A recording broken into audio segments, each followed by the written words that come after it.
This is recording now. Yeah, one certainly. Okay. Well, thanks for coming. And what I would want to do today is to look at value theory and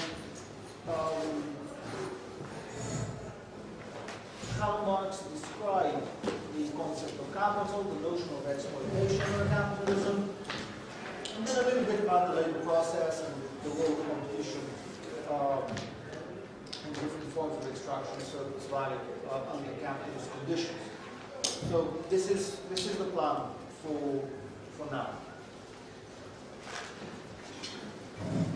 Now, if you remember where we were yesterday in our previous section, the argument I was trying to make is that the focus of the theory of value and exploitation in Marx is the material processes of social reproduction in capitalism, or the process of production of the material conditions for the reproduction of society under this mode of production. So focus is on what is produced, how it is produced, and what are the social structures that are associated with this form of production and distribution. This is what Marx is looking into. And the implication of this is that the theory has a very general starting point. The starting point is labor. And we also talked about this yesterday. It's labor in the sense that labor is essential for the existence of any human society, whatever the time, however it is organized. And labor is crucial also as an organizing principle for social reproduction, because in any society people have to work, and labor itself and the products of labor need to be divided. But they can be divided in very different ways. They can be divided in different ways across gender or age or lineage or class or anything else, and over time. So we can find numerous examples of different ways to organize production and then distribution in different societies and over time. But in addition to this, Marx points out that in every human society, some people will command part of the product of social labor, even though they themselves haven't worked to contribute to that product. And this may involve a relationship of exploitation, or it may not. It depends. So if you look at the level of the household, usually children and very old people, they do not work, and they live off transfers from other people within the household. But that does not involve normally a relationship of exploitation. Exploitation will happen for Marx only if people are systematically compelled to act in ways that are advantageous to other people. That is a very general take on what exploitation is for Marx. And then you can look at specific instances of exploitation just to illustrate the complexity and the richness of the concept. So, if you look at the level of the individual household, it's perfectly plausible to argue that a husband, for example, could exploit his wife if he systematically forces her to provide housework or to provide reproductive favors or sexual favors under the threat of violence or shame or economic marginalization or social marginalization or withdrawal of the pretense of affection. That's perfectly plausible, it's true, it's important, but this is not what Marx was looking into in his work, particularly not in Capital. In most of his work, Marx is looking at exploitation at a social level, not at the level of household, but at a social level. He's looking at the level of the economic reproduction, at the level of material production. He wrote about exploitation within households, but not very much, and this is not part of the theory of value. So look at another example at a social level, and this is a good example, I think, because it's very clear. Think of slavery. Think of a simple slave society with slave owners and slaves, and that's about it. So not necessarily a society that has actually existed, but it's very clear to us what's happening in there. how are the slaves exploited in a simple slave society like this one? And Marx's answer, I think, would be that the slaves are exploited economically as a class of slaves, because they are forced to compel, forced to work until they have produced more than what they consume or what they control, and the difference is appropriated by the slave owners. And that's the reality and the measure of exploitation. Now, look that this only works at the level of the class. It does not work at the level of the individual slave, because each individual slave will be producing something different, and each individual slave will consume many different things. So one particular slave will be working in the cotton plantations, and the other slave will be working on sugar or in silver mining or whatever it is, coffee, and some slaves will be providing personal services. All slaves as individuals consume things that they have not themselves produced. So when you look at the pattern of work, the pattern of consumption, and what the slave has produced, it's very difficult to make a comparison, to measure what the slave as an individual has produced and what the slave as an individual consumes. So you can't see exploitation, even in the most obvious case, which is the case of slavery. So you can't gauge exploitation at an individual level just by looking at what each slave produces and what each slave consumes. What you can see at an individual level, even in this case, is you can see oppression, you can see humiliation, you can see a whole number of phenomena. You cannot see exploitation unless you start from a class analysis, not from an individual analysis. Now, for us, the exploitation of slaves is a fact. It doesn't even have to be proven. It's self-evident. Everybody agrees on that. But if you look over time, in the past, especially, but even in the present, some people would disagree with this conclusion that was absolutely incontrovertible. They would argue that the slave owners actually provided goods and services for their slaves for free.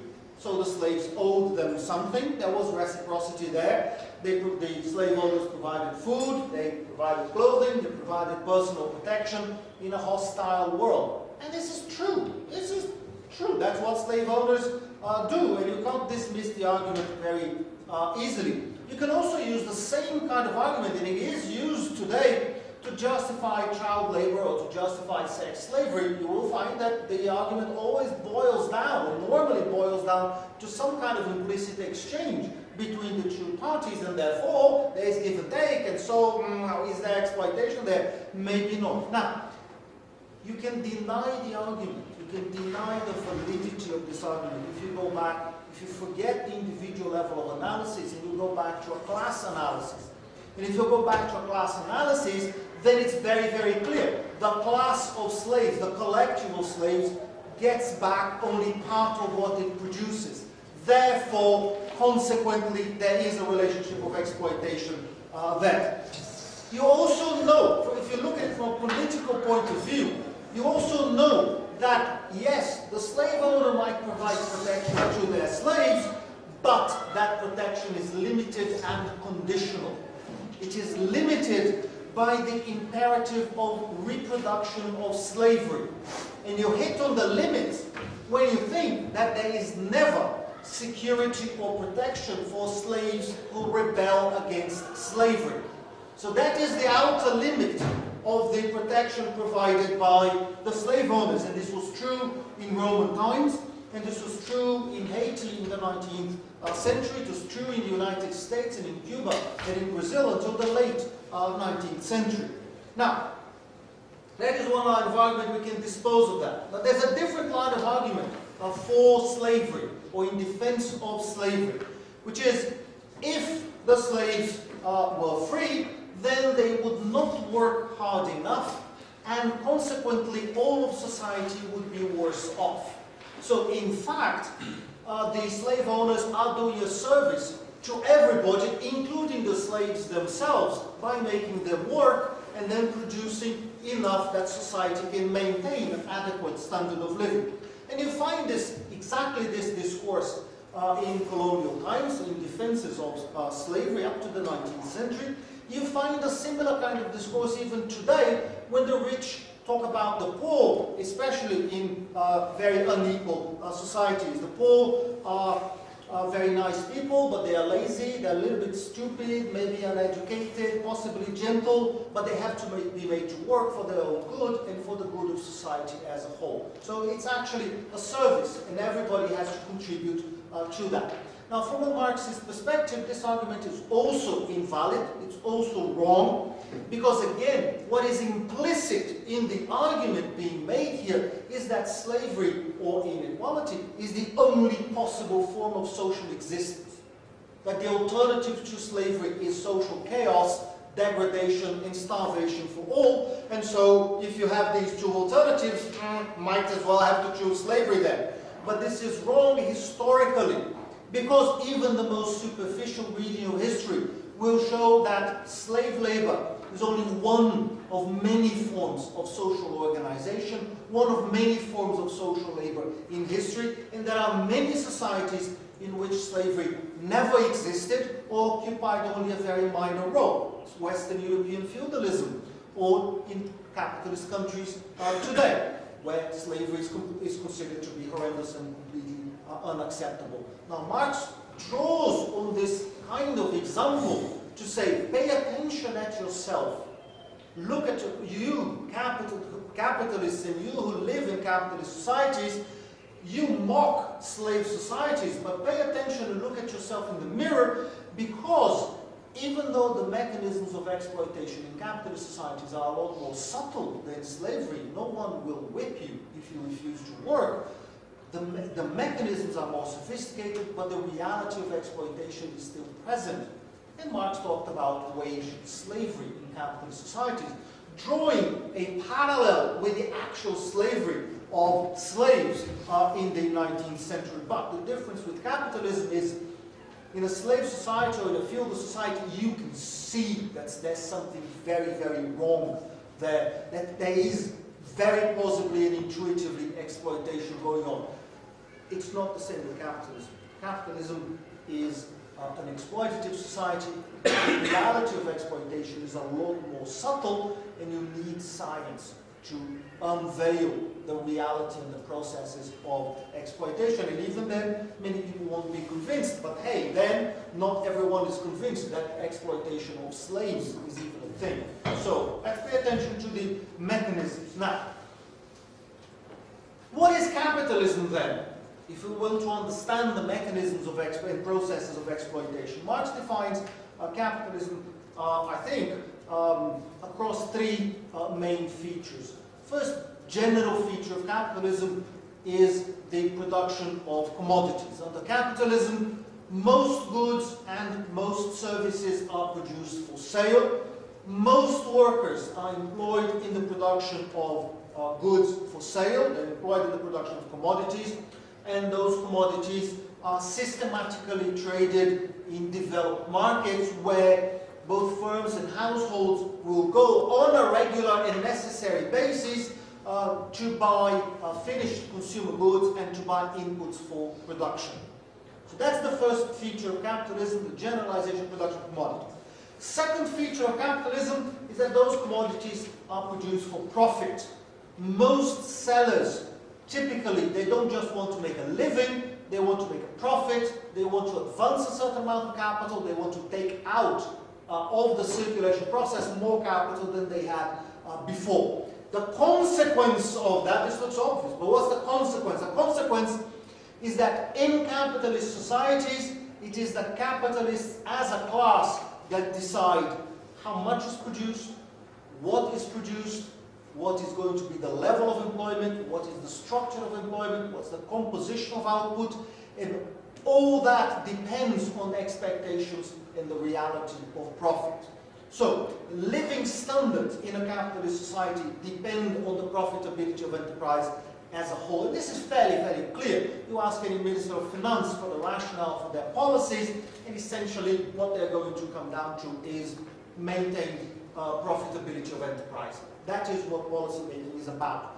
In capitalism, it makes perfect sense. It is necessary for the survival of the mode of production. Third basic feature of capitalism is that wage labor becomes the general, the normal, the social form of labor. Now, wage labor, just like commodities and just like money, wage labor has existed for thousands of years, but it was relatively limited before the rise of capitalism. And other forms of labor were dominant socially.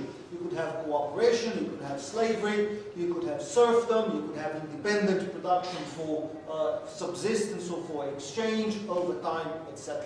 Wage labor becomes the typical, the dominant form of labor only relatively recently, maybe 300 or maybe 400 years ago in England, where the whole thing started, and more recently in other parts of the world. And even now, in many parts of the developing countries, wage labor, complex markets, production of commodities, they still play a limited role in social reproduction.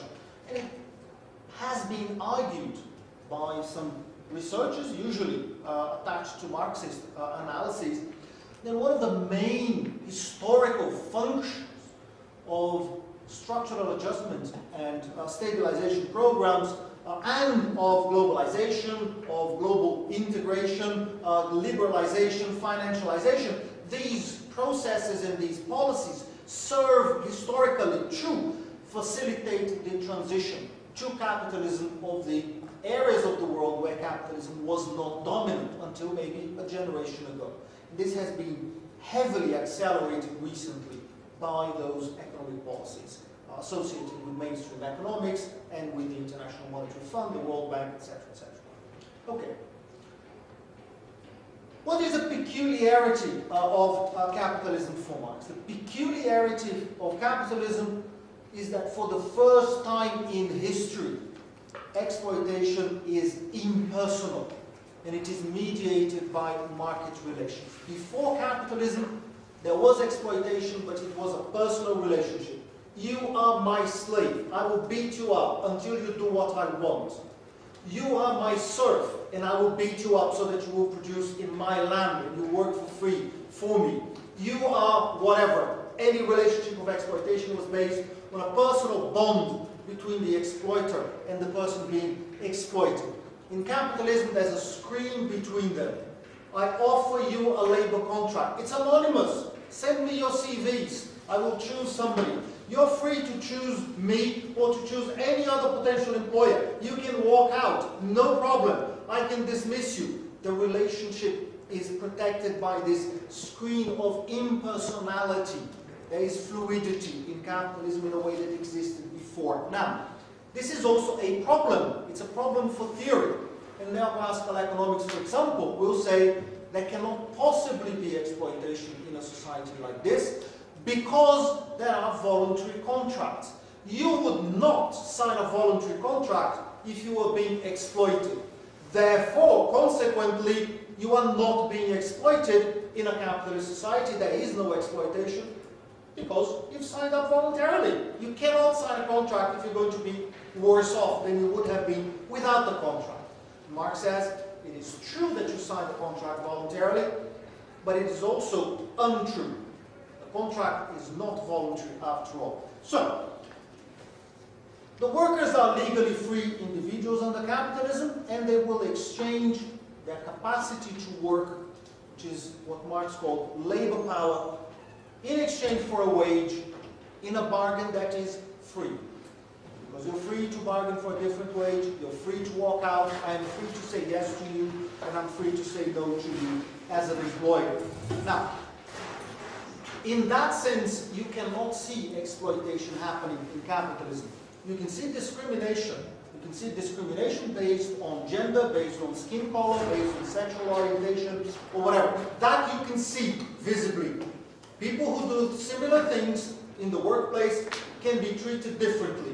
That's discrimination. I can see that. What I cannot see is the relationship of exploitation that applies to everybody at the same time. And Marx was extremely proud of his achievement, and I think he was prouder of this than of anything else, his achievement of being able to present a case that even though there's a free contract between us, there is also a relationship of exploitation. Haha, here am I going to show this to you, read the volumes of Das Kapital, and then you'll be illuminated and you will know what actually happens. How is it that free workers are systematically exploited under capitalism? So, to be able to follow Marx on this, the first thing to be very clear, and this is absolutely essential, is the difference between labor and labor power.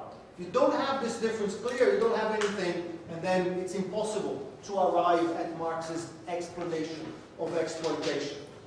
So labor is dynamic.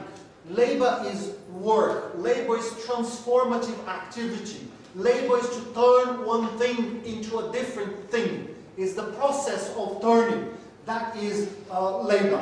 Labor is building a house. Labor is building an automobile. Labor is typing a letter. Labor is teaching a class. It's digging a ditch. That's labor. So you're transforming the world. And labor power is the capacity to do those things. Labor power is a static potential that people have to perform different kinds of activity. And these are very different things. You look at a parked car, there's potential mobility in that car. That's the power to transport. The reality of the transportation is when you drive somewhere to meet your sister. That is one specific journey. The potential is in the car itself. So that is the way I think Marx draws the difference between labor power and labor. And that is fundamental for his analysis, the tension between the capacity to work and the work itself. So, Marx emphasizes that there is exploitation in most modes of production in history, but capitalism is unique because of this impersonality, the fact that exploitation is mediated by the market. So capitalism is exploitative just like any other society, it's just differently exploitative. And how does he do that? He will argue that what the worker sells in the labor market, what the worker is trading, is his capacity to work. It's not work itself, it's not labor, it's labor power. So the worker will sell labor power and will be paid a wage. You sign a contract, when you sign a contract you're promising to work for so many hours doing a particular thing, you're also promising to obey. You're promising to obey the person who contracts you to do that job, or the people who are mandated to supervise your work. And then you receive a certain wage. And Marx says that exchange is fair. You're being paid a fair wage. What is a fair wage? You're being paid the value of your labor power. So when I sell this on the market, a fair exchange will be, I'm going to be paid the value of this phone.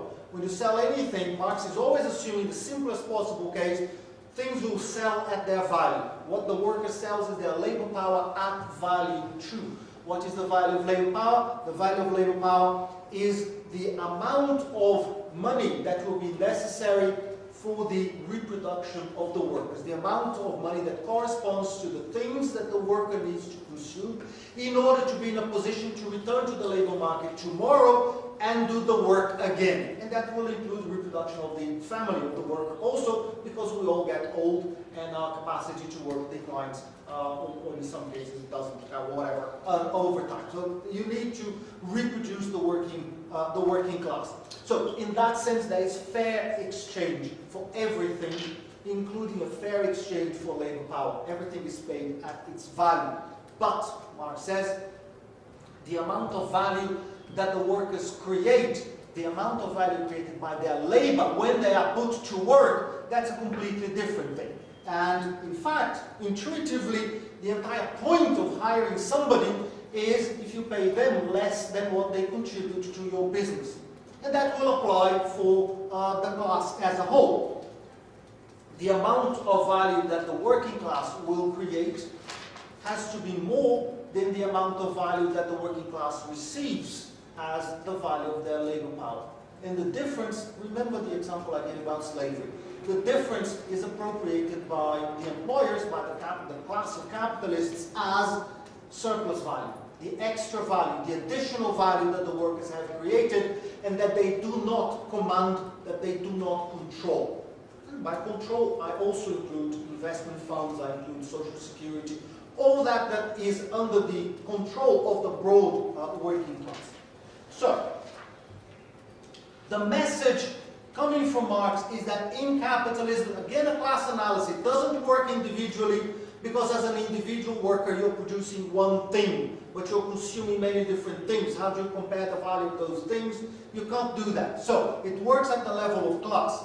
The class of wage workers is exploited because all those workers together, they work for longer than the time that it takes to produce the goods that the working class commands or controls. In the rest of the time, they're producing value for the capitalists. So the value that is appropriated by the capitalists is the difference between the total value produced and the value of labor power for the working class as a whole. That is Marx's conclusion, and it suggests that you can have equivalent exchange across the board in capitalist society. You can have a fair contract where you're paid for the value of the thing that you give, your labor power, and you can have exploitation at the same time. And that's the magic of Marx's analysis of surplus value. You have completely fair exchanges and exploitation because of the difference between labor and labor power. Which is why I mentioned at the beginning that you have to have this difference between labor and labor power very clear, otherwise the explanation of exploitation doesn't make sense. So, it is true that contract is the outcome of a free bargain between workers and capitalists. It is true, but this is also partial, this is also misleading. The workers are free to apply for another job, the workers are free to leave their current job, but the workers almost always are in a weak bargaining position when compared to the capitalists, when compared to their employers. Usually, the workers need money urgently. They need money because they have urgent needs and recurrent needs in their household. They need to subsist. They have to pay for the house itself. They have debts to service. They have uncertainty about the future. Capitalists, they also have debts. They also have uncertainty about the future, but they have assets. They have resources that the workers do not have. They have networks. They have protections that the workers do not have. So when you have this encounter in the labor market, the worker is almost invariably in a much weaker position. And as a class, how can you live unless you obtain money somehow to buy commodities? This is a generalized commodity-producing society. How can you exist without money? And how can you obtain money if you don't have assets? So the way to obtain money if you don't have assets is to sell your labor power, to find a job, and then get money. You need it more than they need you. Or at least they can wait for longer. So you will surrender and you will come to the labor market. Not only will you come to the labor market, you will sign this contract. Otherwise you will live under the bridge. And if you don't sign the contract, then you have a problem, and it's a bigger problem than my problem, because I don't find workers, but that's fine, I can live with that for longer than you can. And then you will come to work voluntarily. You will come to work. You'll be here at 9 o'clock in the morning, and I will tell you what to do, and you will obey me. And if you don't obey me, you will be dismissed and you're under the bridge again. And there will be somebody else who wants your post. No problem. It's fine by me. So, generally, there is this asymmetry in bargaining position that makes the wage contract, although fair, you get paid the value of labor power. Although fair, you're still in a weaker position, and therefore, in the aggregate, I exploit you all. And that's the magic of capitalism. Now, the workers have very little choice in terms of being exploited or not. If you don't have assets to produce things independently, you don't have much choice. You have to find a job. Capitalists may be very nice people. They may be individually lovely people, but they also don't have a choice. They have to exploit the workers, because otherwise, how would they live as capitalists and as individuals? So, exploitation through the extraction of surplus value is not a voluntary aspect of capitalism that could be reversed by agreement or by choice. It's a necessary feature of the system of production in a way that the mode of production operates as a pump, extracting surplus value continuously from the working class to the benefit of the class of capitalists. So, however good, nice, lovely individual capitalists may be, as a class, they have to exploit their workers if they are to remain in business, and the workers have to agree to that exploitation in order to continue to live. Otherwise, they can't satisfy the needs of their household. So without surplus value, there's no wage employment, there's no capitalist production, and society as a whole would grind to a halt. So in that sense, it's absolutely imperative to facilitate, if you think in terms of policy, to facilitate and promote the extraction of surplus value. This is not an option within a capitalist society. So, workers are exploited because they work for longer than the time it takes to produce the goods that they command or control. In the rest of the time, they produce value for the capitalist, but the workers do not have to be poor. Through productivity increase, capitalism is perfectly able to eliminate absolute poverty. And if you compare living standards today, especially in the more advanced economies, with living standards 1 or 2 or 3 or 4 centuries ago, at the beginning of capitalism, there has been massive improvement in living standards in general, and much more could have been achieved with appropriate measures and adequate distribution of income, etc. So in general, if the productivity of labor grows faster than the wage rate, then you may find a situation where you eliminate absolute poverty, and where the workers, you can think Germany, you can think Sweden, you can think the United States, and the workers can be heavily exploited and still have a satisfactory standard of living in material terms. So it's perfectly possible to have all of this, and you can have workers in highly advanced economies earning decent wages, being in relative terms much more heavily exploited than workers in much poorer economies where the productivity of labor is much, much lower. Is this making sense? Yeah. Okay, fine. Now, what capitalism cannot eliminate is relative poverty. It cannot eliminate inequality, because inequality is inbuilt as a necessary feature of the mode of production. Some people must have the monopoly of the means of production. Some people must have nothing and be employed in order to move the machines and the instruments of production. That inequality, capitalism cannot address, because it's part of its defining features. So, this is Marx setting up the framework, and this is maybe the first half of Capital, Volume 1. This is how the workers are exploited under capitalism. This is my magic. Now let's move on. Now we understand how the workers are exploited. Let us see what is behind the extraction of surplus value. So you break the concept of surplus value and you open it. And the way that Marx does it is by identifying two types of surplus value. One he calls absolute surplus value, and the other he calls relative surplus value. So intuitively, the amount of surplus value that is produced in an economy will depend on how much work is performed, so the total amount of labor time, and then the division between the amount of labor time that is paid to the workers and the amount of labor time that is not paid to the workers, and Marx called unpaid labor time, and that is captured by the capitalists as their surplus value. And this immediately implies that there are two ways to increase surplus value. If you want to increase surplus value, one is to make people work for longer. If you make with a fixed wage, if you make people work for longer with a fixed wage, you increase the amount of value that they are producing, and all, because the wage is fixed, all the extra value being produced is captured by the capitalists. That is what Marx called absolute surplus value. The other possibility is you maintain the total amount of labor being performed, you maintain the 8-hour working day, not a problem, but you reduce the amount that is paid to the workers, and that increases the amount that is not paid, increases the amount of surplus value.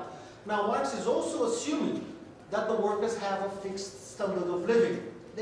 It's a fair exchange. The workers can satisfy their needs. It's not that you're going into their needs, making the workers subsist with less and less. No, you're just increasing productivity. And if you increase productivity in the sectors of the economy that produce the goods that the workers need to consume, then you can cut their money wage, maintaining their real wage. So, if you can halve the price of clothing because of new technology in the production of clothes, then you could, theoretically, we're thinking theory here, you could cut the money wage of the workers and they could still buy exactly the same basket of goods as they could buy before. Am I making sense? And that is relative surplus value, according to Marx. It's based on technological advance in the sectors producing the goods that are appropriated or consumed by the workers. So, absolute surplus value, you can divide the total labor time between paid and unpaid, 4 hours and 4 hours during the day, for example. You can divide the value being added in production between wages, which Marx called variable capital, or profits, which was in volume 1 of Capital, he's calling surplus value. He also calls that necessary labor, because it's necessary for the reproduction of the workers and consequently for the reproduction of society as a whole, and surplus labor, which corresponds to the surplus value being appropriated by the capitalists. Now, if you start from an 8-hour working day and you stretch the day to 9 hours to 10 hours, then you're stretching the working day, you're increasing the amount of value added, you are pushing the amount of surplus labor that is appropriated by the class of capitalists. You can do that in different ways. The most obvious way, and the most intuitively clear way, is simply to lengthen the working day. So in Portugal, for example, just after the global financial crisis hit the country, back in 2009, 2010, the workers, particularly in the public sector, but I think in the private sector too, had their working week expanded, had the working week increased from, I think, 35 hours to 37.5 hours. They had the holidays cut. That is straight absolute surplus value. No question about that. You're simply stretching the number of hours that people have to work during the year. Another possibility is you fill in what Marx called the holes in the working day, gaps in the working day. So you used to have the right to stop from time to time to have a cup of tea, now you can't anymore. You used to be able to go to the toilet unsupervised, now you can't anymore. Now you have a card, a magnetic card, that you have to go through the doors with the magnetic cards and they're checking, and you've been to the toilet too many times, so let's stop that, okay? Let's impose some controls there. Or maybe you could smoke outside the building and now you can't anymore. So we'll hire non-smokers, because smokers, actually there is a study about that. Smokers produce about 20% less than non-smokers. So that is, well, grounds for, I don't know, constructive dismissal, I don't know. The other possibility is the employment of the family. And Marx describes this in Capital Volume 1 very, very well. First, if you need a job, what do you do with the children?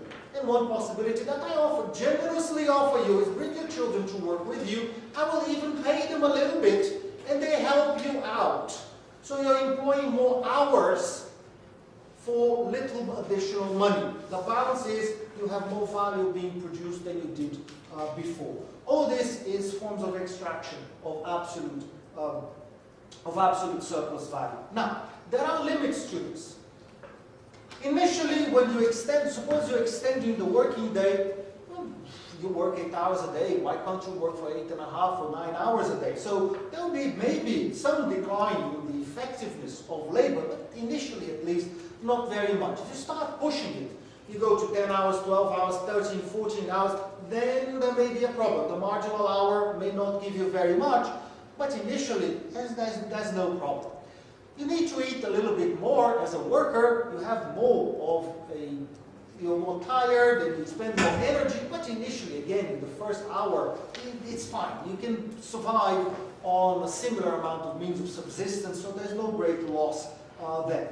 There will be a limit when the workers become exhausted, and then productivity will start declining, and there may be more workplace accidents, and I don't mind the accidents, but I do mind if you damage my machine. Then we have a problem. And that is the context in which the workers develop their associations and develop their trade unions. And the trade unions made their historical emergence. And Marx describes again this process because he experienced it in the late 19th century the way in which collective action was what limited the workday. Workdays had expanded enormously since the Industrial Revolution. It was an unbelievably aggressive process of bringing people from the countryside, or taking people that had been expelled from the countryside, putting them to work in factories, and then extending their working day to absurd lengths, a 7-day week where people would work for 12 or 14 hours a day, indefinitely. You're there working until you drop dead. And gradually some limits were imposed, but not voluntarily. Usually they were imposed by collective action, by the workers, by the emergence of their trade unions. And eventually, when the process became very effective and the workers had found traction in forms of mobilization that were effective, then the state steps in. And Marx again describes this process in the case of Britain. The state steps in, and then there's legislation limiting the working day as a form of social control, social containment and social control. And then the state imposes absolute limits to the working day.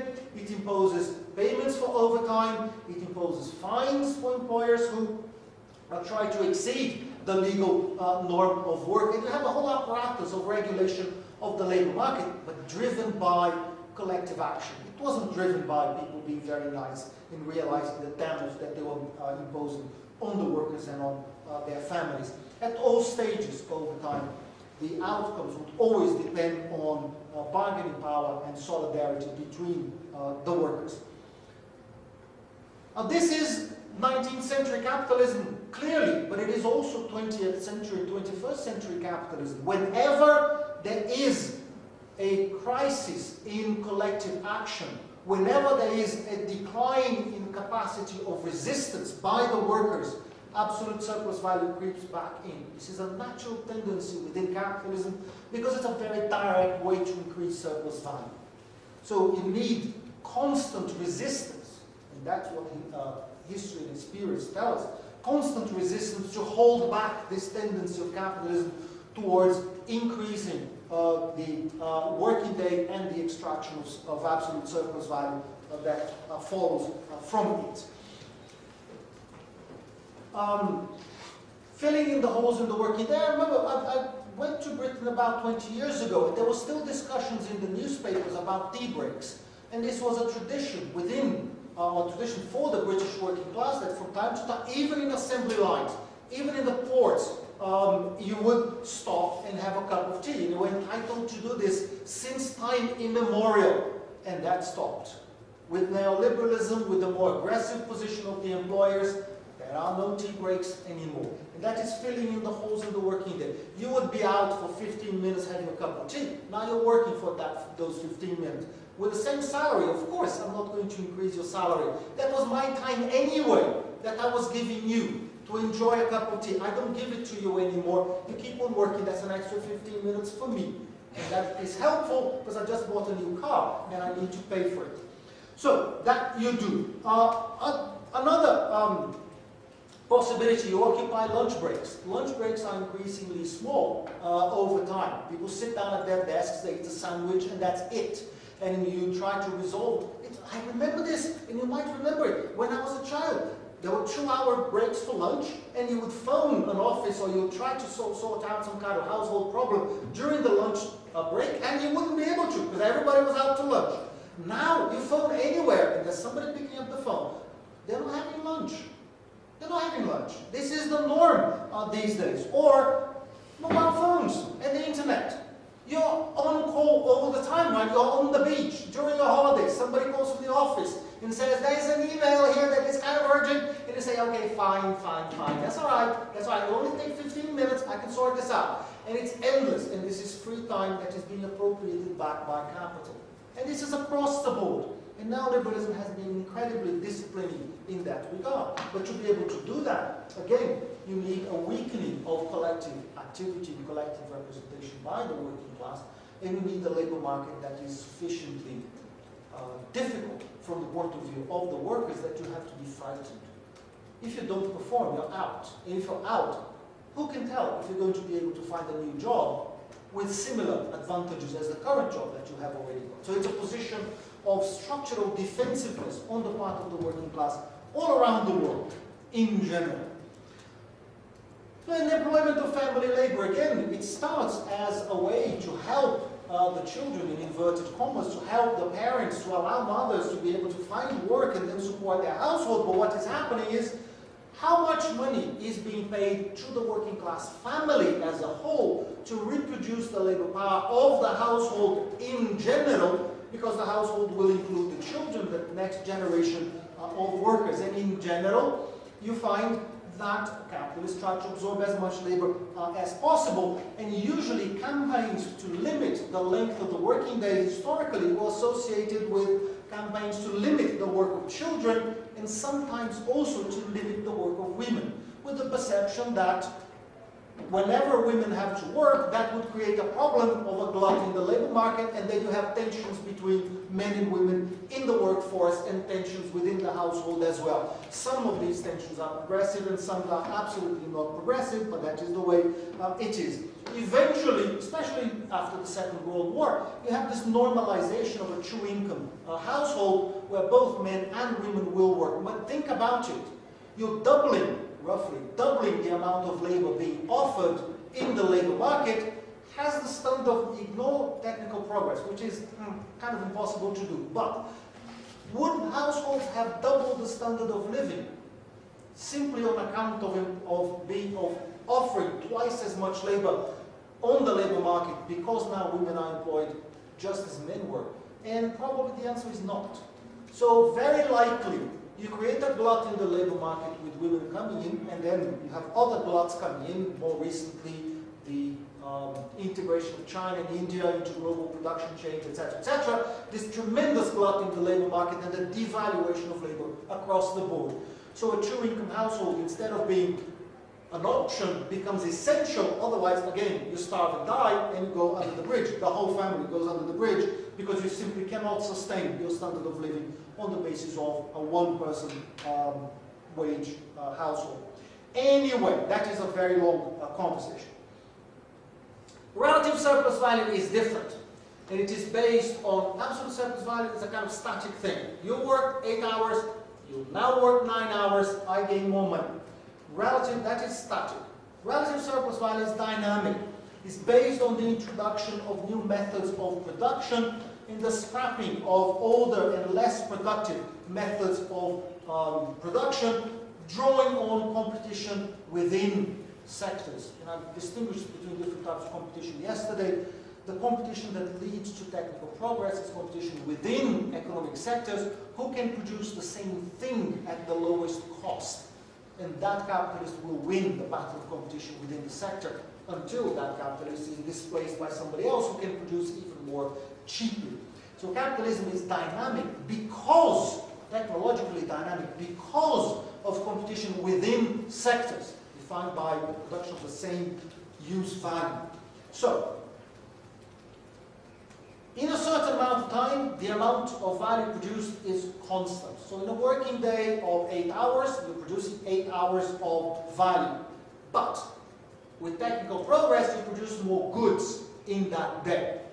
So the amount of value being produced is the same, it's just divided between more goods. That's why each good becomes cheaper. That is absolutely necessary for Marx as the starting point here. This is why, if the innovating capitalist can produce more goods in the same working day, those goods become cheaper, and that's why the innovating capitalist can undercut the competition and sell more cheaply, and then expand market share, have a higher profit rate, and then gain size or whatever power in the marketplace, at least until somebody else copies, and then the new technology becomes generalized, and then you start all over again with somebody inventing a new method of production. Now, it doesn't make much difference if there is technological change in the sector producing luxury goods, goods that are consumed only by the class of capitalists, yachts or Ferraris. But it does make a tremendous amount of difference if there is technological progress in the sectors producing goods that are consumed by the working class. And it makes difference because that is associated with the production of relative surplus value. So, value of labor power is the labor time necessary to produce goods and services that the working class consumes or controls, if you compress that time, still in a working day of 8 hours, if you compress the paid day from 4 hours to 3 hours, then the paid work labor time declines. You're maintaining the standard of living and cutting the nominal wage, where the workers can still buy the same basket of consumption goods. If you do that, the paid amount of time, the paid labor time will decline, the unpaid labor time will increase. Wages, nominal wages, the amount of money that the workers receive will decline, because you can still buy the same shirts, you can still buy the same shoes, you can still buy the same amount of food as you could before with less money because of technical change, and then the amount of profits or the amount of surplus value will have increased. So necessary labor declines and surplus labor increases. Now, we are assuming constant real wages. But the potential that relative surplus, or the potential that technical change opens, evidently, is this gap between the constant real wage that is associated with a declining nominal wage as a result of technical change, and maintaining the nominal wage and raising the standard of living of the working class. And capitalism historically has balanced between those two extreme possibilities. And it's important to have the two extremes very clear in mind so that we can understand what actually happens in reality. In the 19th century, very, very often, the nominal wage would actually decline. And you would have workers existing at the level of subsistence with the nominal wage declining as productivity of labor increased. Again, Marx describes this process in Capital Volume 1. And at a certain point, again because of collective action, then wages start to stabilize, nominal wages stabilize, and then they even start rising at a certain point.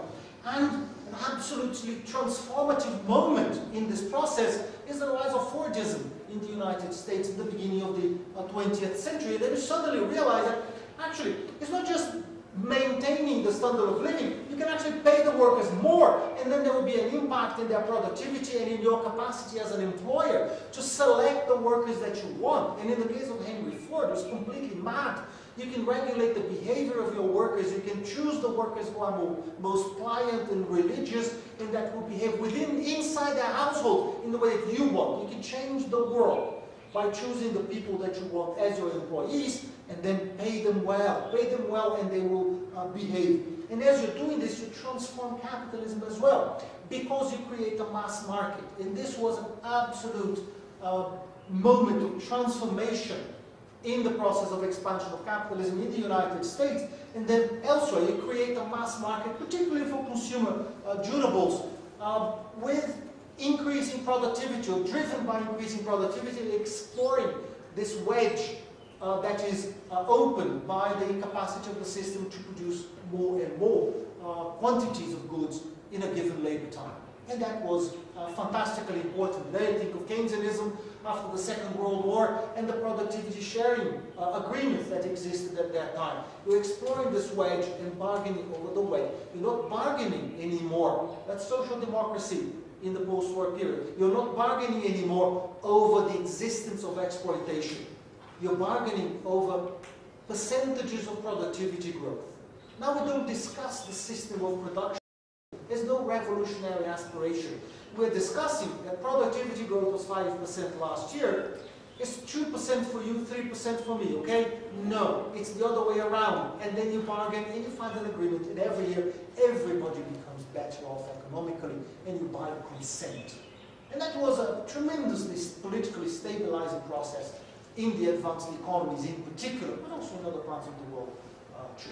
Okay, so think of an example of extraction of relative surplus value. Suppose that all values correspond, all prices correspond to value, or all prices reflect the socially necessary labor time to produce commodities. So the simplest possible scenario. Suppose that we have an economy that only produces one good, that I'm calling widgets, and suppose that to produce a widget you need 1 hour of direct labor, and you need some inputs, which is what Marx called constant capital, and that constant capital costs 20 pounds sterling, or 20 rand, or $20, or whatever you want to call it, and that also represents 1 hour of indirect labor.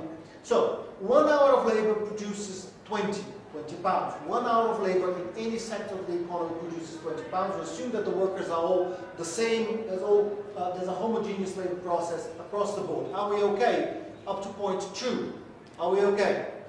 We are okay. So, point 3 is, what's the price of the widgets being produced? Is 20 pounds from the inputs plus 1 hour of direct labor. 1 hour of labor always produces 20 pounds, so the widgets will sell for 40 pounds. Okay? Okay. So suppose that the rate of exploitation that Marx called E, that's the rate of surplus value divided by variable capital, that is 100%. So the wage will be 10 pounds an hour. We have 20 pounds being created, of which 50% goes to the capitalist, 50% goes to the worker. So the rate of surplus value is 50%. So the rate of surplus value will be half the value goes to the capitalist, half the value produced goes to the workers. It's 10 pounds divided by 10 pounds, it's 100%. So the amount of surplus value is 10 pounds, and the costs of production to the capitalist will be 30 pounds. That's 20 pounds for the constant capital, plus 10 pounds of variable capital that is paid to the workers. Are you with me? Anybody lost? Nobody's lost. You're lost. Can you apply this to public sector workers? Maybe. It depends what they're producing, it depends how it's remunerated, it depends if the output is commercialized or not. Well, it depends. It depends. You look at the polar cases, and then you look at the hybrids in the middle. Okay, so what happens now? What happens now is technical change. Suppose that we have a technical change that allows the widgets, instead of being produced in 1 hour of labor, to be produced in 45 minutes.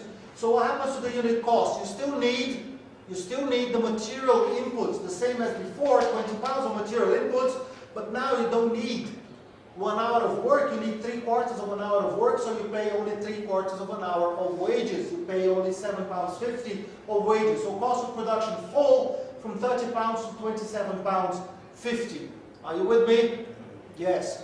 So if the price is the same as before, if the widgets still sell at 40 pounds, the surplus value will rise from 10 pounds to 12 pounds 50. That's what's happening in this case. That's your advantage as a technical innovator, as a capitalist that introduced a new technique. So, you as an innovative capitalist, you have the space to reduce prices and to have higher profits at the same time, and that is what imposes pressure on your competitors to do something about their now outdated technologies of production. So suppose, just for the sake of argument, that the price of widgets will settle at 20 pounds constant capital plus £7.50 wages, because it takes 45 minutes to produce a widget, plus a surplus value per unit of £7.50. So the final price of the widgets will decline from 40 pounds to 35 pounds, and the rate of surplus value is again still 100%. You with me? Beautiful, fantastic. So what's happening here? 1 hour of labor still produces the same value as before. 10 hours of labor, 10 hours in the working day will produce the same value as before. The hour of labor always produces the same amount of value, but now this amount of value is spread out over more commodities. Now it was one widget before, it's now one widget and a third, because the widgets are produced now in 45 minutes instead of in 1 hour. Now, we're supposing a one commodity economy, the workers consume only widgets. It's usually done in terms of wheat, but the manufacturing example is better. Suppose that real wages will remain constant. So, the widgets have fallen by 1/8 in their price. They've fallen by 5 pounds out of 40. You decline wages by 1/8 as well. The wages fall from 10 pounds an hour to 8 pounds 75 an hour. You can still buy the same amount of widgets as before. You can buy a quarter of a widget per hour of work. You're now buying, because the widgets have declined in price. But 1 hour of labor still produces 20 pounds of value as it did before, and the amount of surplus value will rise from 10 pounds an hour to 11.25 because the wages have fallen to 8 pounds 75. So the capitalists have benefited, and the amount of labor or the amount of value being produced in 1 hour is still the same. So what is happening is the rate of exploitation is rising. Now, The surplus value in each widget will decline. The share of the workers in the value added will fall from 10/20 to 875/20. The share of the workers falls in the value added falls from 50% to 44%. The share of the capitalist rises from £10/10 to 11.25/875, that is paid to the workers. The rate of surplus value rises by 30%. So, the example is to suggest the technical change with a fixed wage rate, a fixed real wage, technical change with a fixed real wage leads to same standard of living for the workers but a higher rate of exploitation because the capitalists are capturing the entire benefit, the entire gain from the productivity growth. That is what relative surplus value shows. This is what it is about. We okay on that?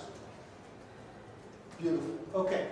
So, what technical change does, and this is a constant in capitalism because of competition within branches, what technical change does is to reduce the amount of labor time that is socially necessary on average to produce each individual use value. There's a gain to the innovating capitalist, but this gain is temporary because of competition, and competition leads to the diffusion of the gain, the productivity growth across the entire sector. Now, an indirect effect of this process, if there is technical change in the sectors producing means of subsistence for the workers, so not racehorses, not yachts, not Ferraris, but means of consumption for the workers, is that the means of subsistence become cheaper and cheaper over time. And you can then have this wedge, this gap, that can be used to increase the standard of living of the workers, or to be captured as profit for the capitalists to do whatever they want, or anything in between. And this anything in between is the space for bargaining. Capitalism develops the forces of production continuously. As it does this, because of competition within the sector, as it does this, it reorganizes the labor process. It's not by magic that productivity rises. It's because you introduce new machines. Whenever you introduce new machines, you reorganize the labor process to follow up the introduction of new machines in general. And in doing this, in general, again, you rationalize the labor process itself, and then you cut the costs. So you are extracting relative surplus value, but you're also extracting absolute surplus value. You're disciplining the workers. So I'll give you one example of this, and this is something that's very, very present in capitalism today. A few years ago, we did a research project in a Fiat factory in the south of Italy. And the idea of the factory was, Fiat was in a tremendous economic crisis, and they wanted to introduce new technology in this factory close to Naples, in the south of Italy. And what the company said to the workers was, there was already a factory there, they wanted to remodel the factory entirely, and they said, look, okay, you're going to agree to this technical change and this change in the work process and lots more robots and lots less workers here, because if you don't agree, we close down the factory and we move the production of the Fiat Panda to Poland, and that's it. So take it or leave it. And the workers resisted, and there were votes, and they rejected, and eventually they ended up by accepting the new technology in the factory. But it's not just the number of robots and the change in the layout of the factory. It is also that the workers were now embedded within the production process. So you now, as a worker in this factory, we're all a great big family here, so you will work in teams. And if one person is absent, then the team has to cover, okay? Because your team is responsible for a certain production quota, and you have to perform those functions. So, if somebody is not present, not my problem, it's your problem now. Also, would you like 50 euros? I'll give you 50 euros every time you come to me with a great new idea. So I'm capturing your time, and I'm capturing your brain as well. You're not just, as Marx describes in Volume 1 of Capital, a mindless appendix of the machine. You're not just Charlie Chaplin in modern times, just screwing things. No, I am capturing your brain, and I'm bribing you for that. So again, it's a voluntary contract. You don't have to come to me with any marvelous ideas. But if you do, I give you 50 euros. The fact that I'm going to make 50 million euros out of your idea, that's completely immaterial. Neoclassical economist, you're still better off, aren't you? You have the 50 euros. I have 50 million, but it's no concern to you. You can buy a meal out. This is wonderful. So you come to me with a great idea, please do that. And if you don't, then I really don't trust you very much. You're not so smart. You can't even come up with a good idea from time to time. Maybe I should find somebody else. So, technical change. This is the beauty of technical change and the infinite potential for the analysis of technical change in the labor process under capitalism. It is a technical activity that transforms things into other things with the help of machines or tools. It is also a mechanism of social control. And the best technologies for capitalism, like the assembly line, they do both at the same time. They increase productivity, they decompose the working class, they make people behave in different ways, they reorganize the labor process, and they restructure minds as well. And that's the beauty of it. And these are the most successful technologies and the ones that we need to look into as social scientists to understand the dynamics of the system. Sometimes, clearly, technologies can come into conflict with the objective of social control. The internet, when the internet came up, it was a tremendously liberating tool for people to find out about other cultures, to find out information, etc. And then the internet itself was colonized by advertising, and there was pressure, and then Facebook comes in, and there's this whole chain of activities and actions to capture value out of the expression and the activity of normal people over the technical tools that exist available to us, or robotization, or a whole range of technical innovations as well. The best technologies would be those that increase productivity or increase output in a given time, but also improve social control. And that's a beautiful thing for us to study. The point is that technology is not a disembodied thing, that capitalism is enormously and uniquely able to develop to the exclusion of all the social systems. Technology is intrinsically a capitalist thing. In the techniques, given the potentials that we have as a species, the techniques of production that will be chosen are embedded within the reproduction of the mode of production itself. And that's the beauty of it. No, it's not necessary that the assembly line had to be invented, or that robots would simply come and increase productivity in the abstract. They are there also as tools of social control. And to understand this duality is fantastically interesting, and there's enormous potential for us. Okay. Two notes. One is Marx looks at three different forms historically of organization of production under conditions of capitalism. And this is a logical exercise. It's also a historical exercise. It's the connection between logic and history that I mentioned to you yesterday. First stage of capitalist production that Marx examines in Capital Volume 1 is what he calls cooperation. The workers, initially you have a situation where the workers would produce at home, typically textiles, but it could be other things too. They produce at home. And me, as an organizing capitalist, as a person who funds this, I get on my horse and I go to your home and I give you the instruments and the raw material to produce, and I buy your finished product. Get on my horse again, go to the next house, do the same thing. And I keep moving around and distributing the inputs and collecting the output.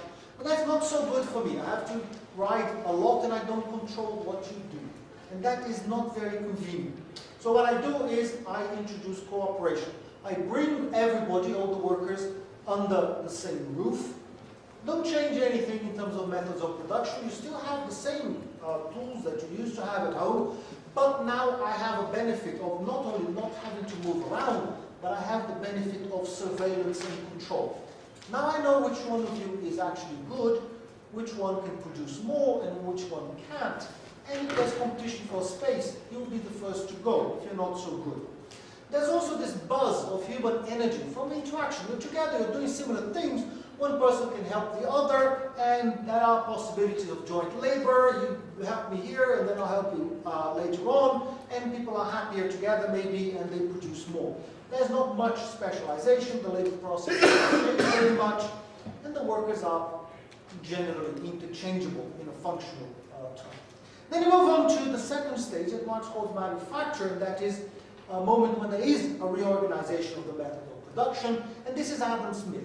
This is Adam Smith when he's describing the pin factory at the beginning of the Wealth of Nations. You have ultimately this tremendous and absolute specialization of the workers to specific aspects of the production process. You have somebody who only stretches wire.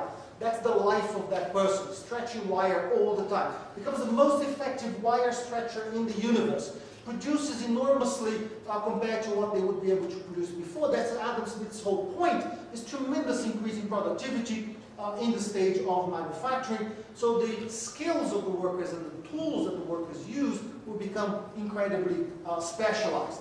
So you have the emergence of a contrast. I don't think Marx was the first person to point out, but he did point this out very, very strongly. You have a society where there's absolute anarchy in terms of production. Anybody can do whatever they want. This is a society of laissez-faire, and you have the capacity to have your private initiative to do what you want. There's no planning.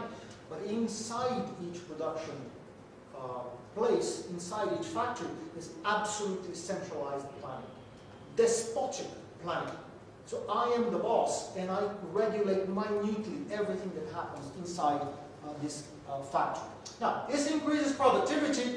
It also stunts human development. And this was something that Marx was very clear about, and other commentators in the 19th century were very, very clear about that. You spend your whole life stretching wire, you become a stupid human being. You can't do anything else. This is absurd. And you can develop illnesses and disabilities because of the repetitive strains of work.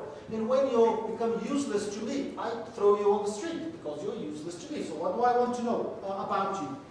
So there was also a drawback from the point of view of capital, which is the fact that I am the most efficient wire stretcher in the world gives me some bargaining power vis-a-vis you. So if I am not present in this factory, you don't have anybody who is remotely as efficient as I am. And that is a strength for the working class. They have the monopoly of skills. And a weakness from the point of view of capital. They don't have the monopoly of skills.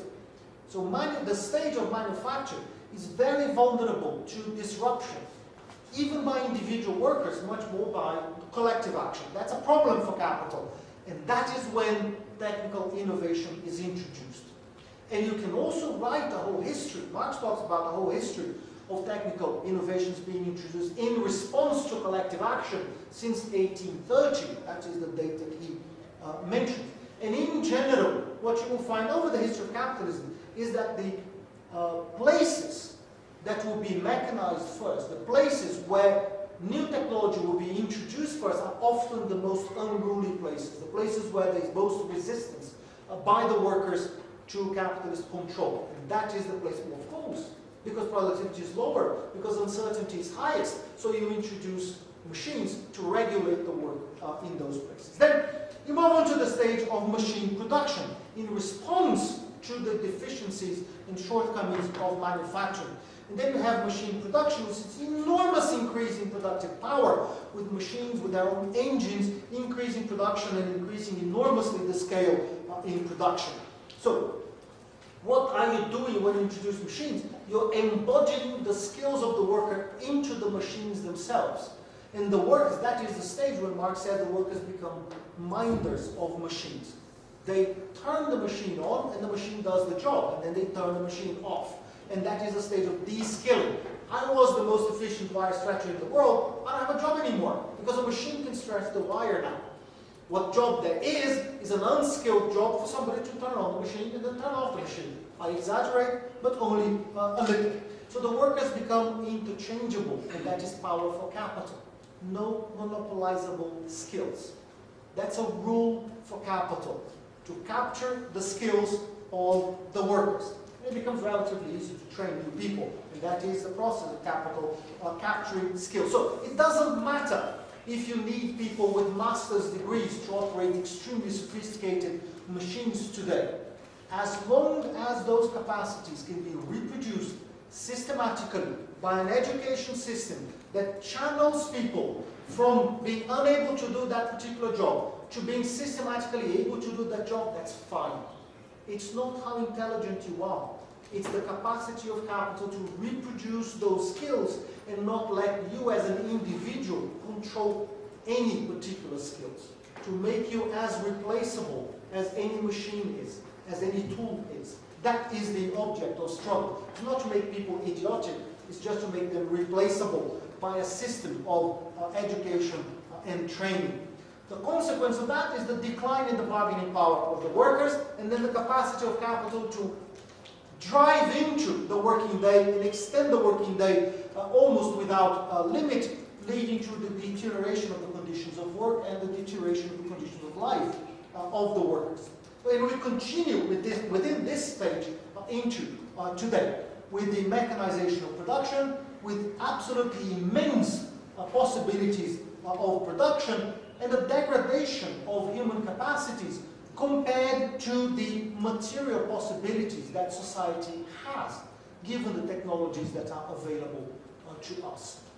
I can't resist, I have to give you an example of this thing about machine production and then people becoming appendices of machines. I was watching a TV program some time ago about agriculture in the UK, and they were showing the machines that they can use in agricultural production, and they were showing a machine that for strawberry picking. Now, strawberries are very fragile fruit, and it's very, there is no machine today that can pick individual strawberries, as can be exist with other fruit. So the machine that they use is this. You have the strawberries planted in rows, and they have a tractor with two platforms, and in front of the tractor, and on those two platforms lie down two people.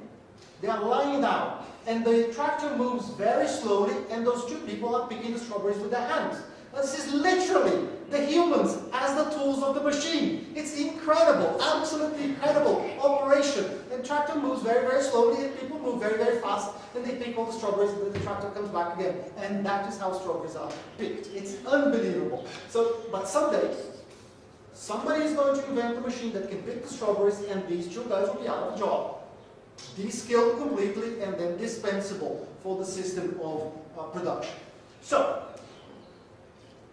accumulation for Marx is this process of increasing output and increasing value at each cycle, but also a process of transformation of the conditions of production and the conditions of social reproduction. So the process of accumulation, the be-all and end-all of capitalist production, is a process of introduction, of constant introduction of new methods of production, a process of opening larger and larger markets that will support a finer and finer division of labor within society, a process of increasing size of production units, or increasing scale of production, of whatever the size of production units itself, but increasing the scale of production, a process of continuously growing mechanization of production, mechanization both for productivity and for stability and regularity and control over the production process.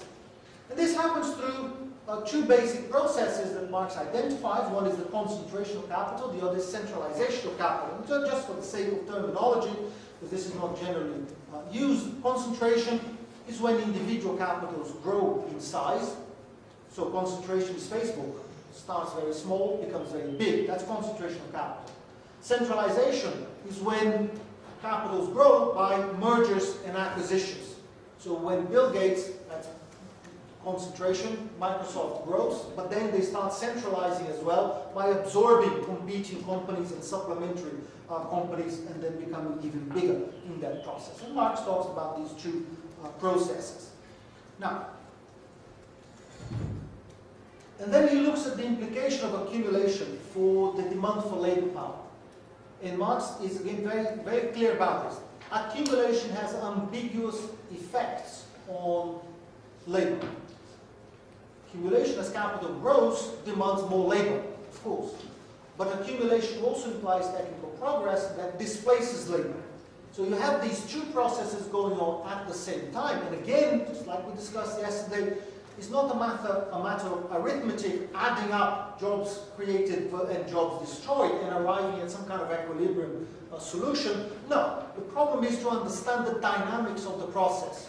What jobs are being created, what jobs are being destroyed, and in which ways the labor market is being transformed by the accumulation of capital. And one of the concepts that Marx uses, and I'll finish on it, one of the concepts that Marx uses to understand the dynamics of the labor market is the concept of the reserve army of labor. And I'll just mention this because, again, it's a recognizably Marxist term that is not used very often, and we may disagree with the precise names that Marx uses, but the ideas are fairly clear and plausible. It identifies three categories of the reserve army of labor, so the workers that exist but that are not currently being employed by capital. First is what he calls the floating reserve army. It's the workers that have been displaced by technical change, or the workers that are temporarily moving from one job to the other, workers that have been employed recently, they need to be employed. At the moment they don't have a job, but they soon will. This is the position of my daughter, I hope. So it's kind of there, almost there, not quite having a job, but nearly there, very soon. Or you can be a part of the latent reserve army, people who reproduce themselves outside of capitalist relations, but that they can be sucked in, pulled in, pushed into selling their labor power in order to satisfy the structural demands of capital. So you have peasants in traditional agriculture. You transform the society and pull them into the labor market, usually in urban areas. Or you can bring in people from less developed economies, from other countries, to work whenever you need more workers in your economy. When you don't need them anymore, you turn them away or you push them out of your country. That is Mexico and the Caribbean for the United States. It's Southern or Eastern Europe to the European Union. It is North Africa. It's female labor power within the advanced or maybe not so advanced capitalist economies. Or you can have the stagnant reserve armies, people whose labor power and labor skills have deteriorated over time, people who do not have the right skills for the labor market, people whose skills have become obsolete.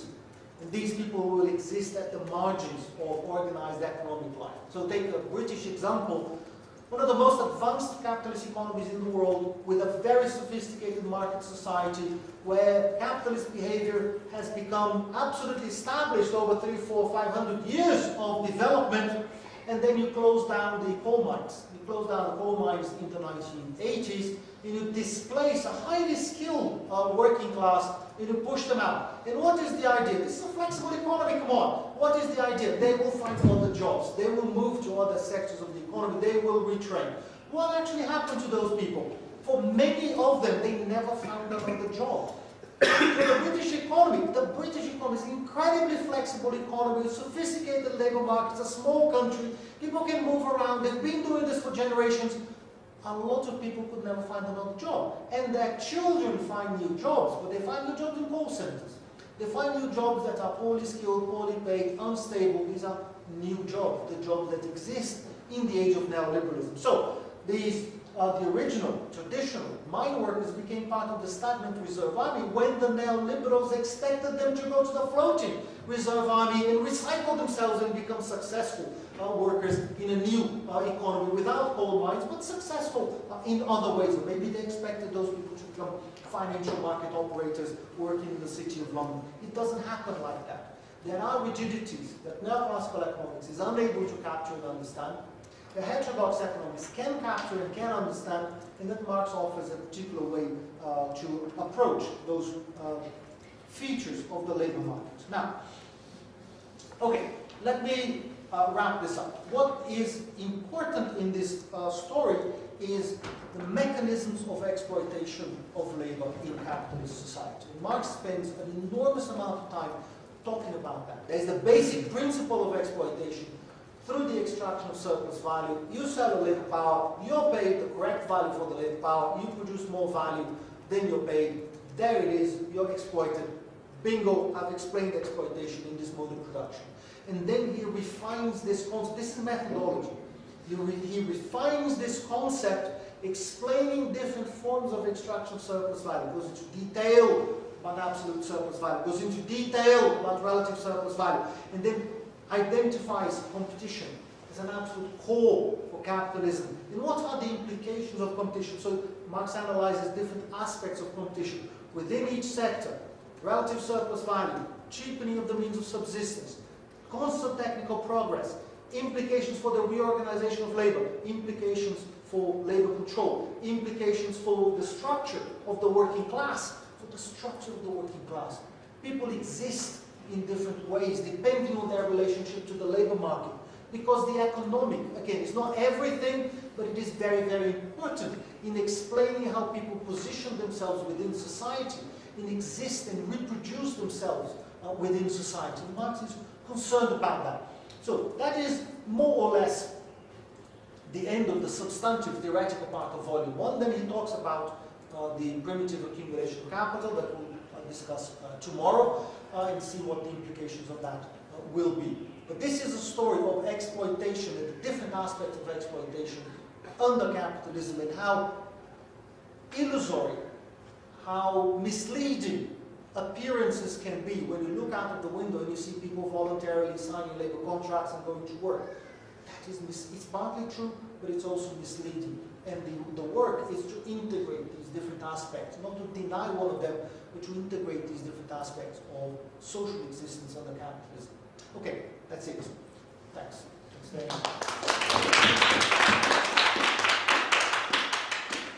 Now, comments and ideas and thoughts. Yes.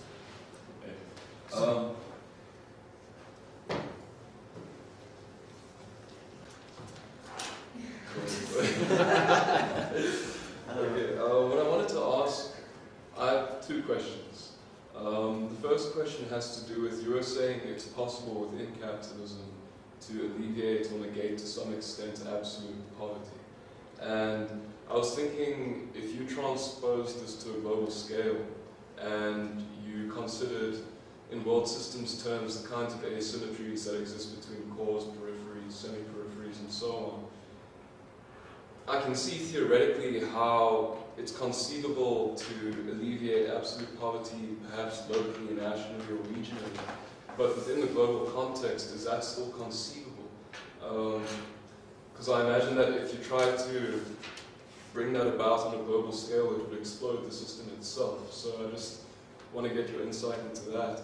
And then, secondly, I just wanted to know that with this recent mania around big data and artificial intelligence and all these things and predictions about how in the future technological unemployment is going to accelerate so rapidly and all of these things, where would you situate all of these technological advances within the framework that you've elaborated here today?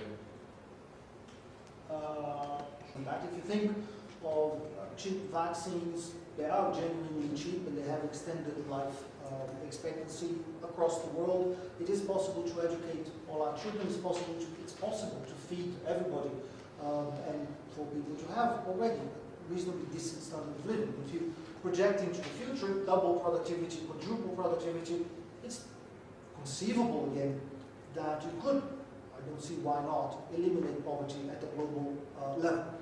The doubts, I think, I suspect that you expressed have to do with Rosa Luxemburg's critique of Marx, that you cannot have, as Marx suggested, a closed capitalist system in which everything is produced and sold within that economy. You constantly need, Luxemburg argued, and other people also argued with her, you constantly need an outside. And this outside has to be exploited by the capitalist core in order for capitalism itself to stabilize. I think Luxemburg was wrong, and there's a lot of work done on that. I think her understanding of Marx in that sense was incorrect. I think it's theoretically perfectly plausible that the schemes of reproduction in Volume 2 of Capital sustain themselves. You don't need an outside. I think the notion of an outside is often ambiguous, and the Marxist and non-Marxist theories of imperialism very often slide between saying that the core exploits the periphery, so it sucks in more from the periphery then it gives or transfers to the periphery. But if you do that, why is capital going to the periphery in the first place if the profits will come back in expanded form more than before? So, well, which part of the world has the highest profit rates? If the periphery offers higher profit rates, capital should go and stay there.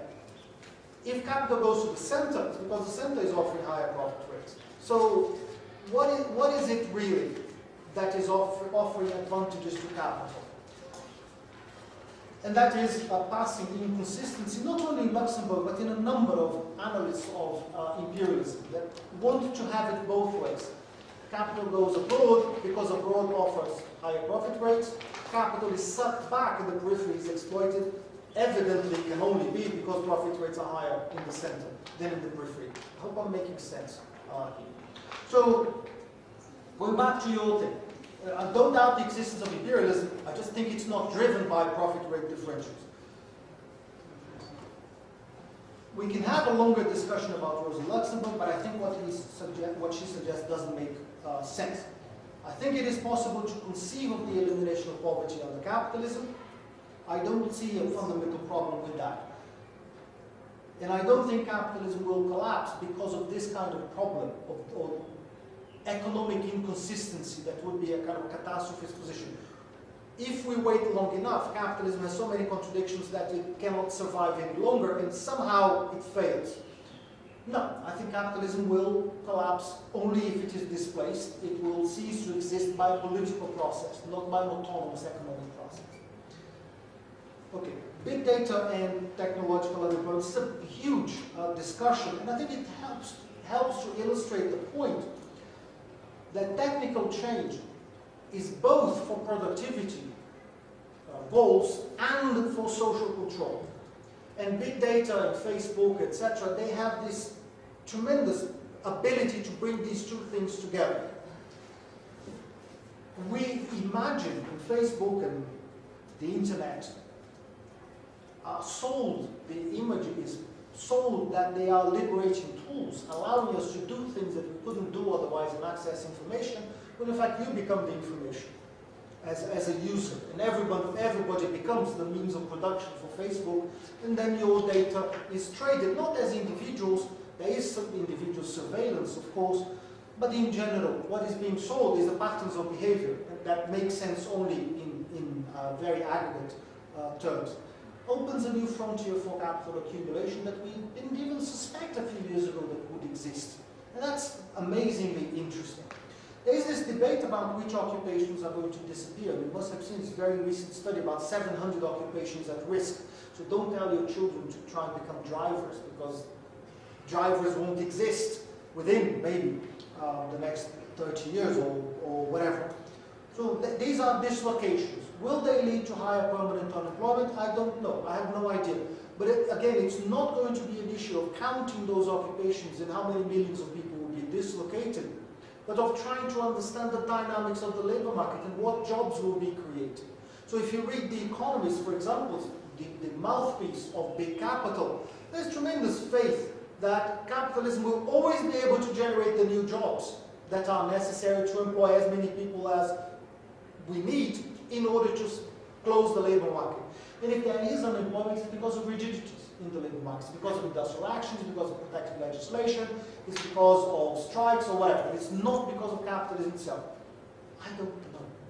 I don't know. Honestly, I don't know if capitalism is even able to create the jobs that will be dislocated.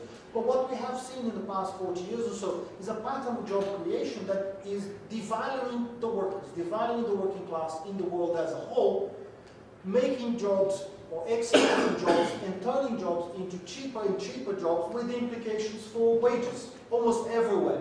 Wages have stagnated or declined, with the United States at the forefront. Hourly wages in the US in real terms peaked in 1973 and then absolutely flat since about 1973.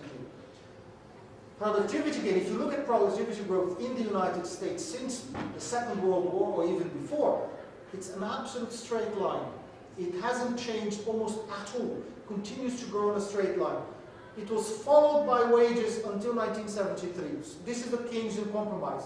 The curves are absolutely parallel. And then suddenly wages stop rising and productivity growth continues to rise at the same rhythm as before. Implication, capital gained everything. All the productivity gained for capital by capital in the past 40 years or so, 45 years, and labor gained nothing. So we need to understand these processes and understand the dynamics of the labor market that allows these things to happen. Partly is political regression, or partly is the dynamics of the labor market, and then make the predictions that will follow from that. It doesn't look good. And unless, I think, there is a resumption of collective action, and unless the working class becomes more powerful than it was before, and more powerful than it has been recently, it looks bleak. Again, raise a whole range of problems. Is financialization compatible with this? The crisis that we've been experiencing for the past 10 years is associated with debt. Debt that was in part households compensating stagnant wages by borrowing more and more money and by remortgaging their houses, particularly in the US and in the UK. Is that sustainable? Can it happen again? Is it plausible that people will continue to borrow indefinitely more and more? It's not plausible. Something has to happen. And the previous pattern of growth cannot be replicated even more with this structural shift in the labor market and with more and more occupations being destroyed. So what is going to happen in the future, I have no idea, but it's super exciting to look into, not to experience, but to study and to look into. It's marvelous. It's a tremendously exciting thing. Okay, more. Yes? I have a technical question. So it's more of a technical question, and sorry if I wasn't listening, which is why I missed it. But you know, with relative surplus value, where introduction of technology increases the surplus value, you say that overall value won't increase, but the number of products produced will. So can you just explain why you can't have value increasing and overall number of products increasing? You know, I'm assuming it's related to because only labor can create value, but you know. Because value is, so the amount of value being created is determined by how much work is performed in terms of time. So what you can increase in that time is the number of products that you produce.